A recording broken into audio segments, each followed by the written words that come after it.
Hello, I'm Marcia. I'm a creative artist. I specialise in oil painting and I also tutor in art. In this video, I'm going to show you how to use palette knives.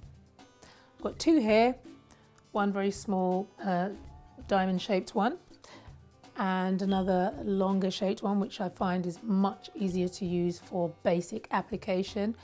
The way I use palette knives is to create thick impasto paints.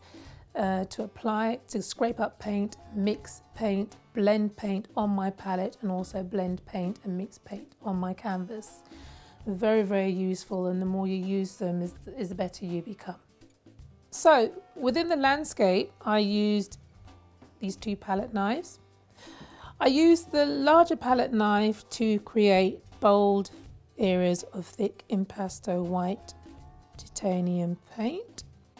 And I used the smaller palette knife to do more scratching effect on the grass as I went along. I also used the palette knife on the edge to create like a line texturing across, like a sweeping effect.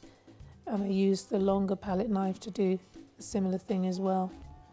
We've also got a lovely smooth edge here, so you can kind of scratch into the palette knife without making too much of a sharp point. And with this one, I was able to do the same. I could scratch into the paint and create another effect. I used the palette knife in the sky area to create some bold textural contrast between the sky and the mountain in the distance there. And I also used a bit of the palette knife along the tree trunk and blended that in with my finger and a small brush. Okay, so the palette knife. Many people are daunted by using these, but I can assure you they are really wonderful once you get into them.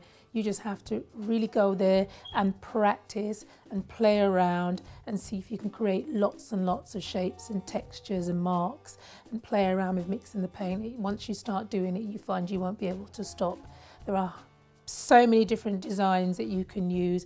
They're all useful in their own way. So all you have to do is just pick them up and practice. And that's how to use a palette knife.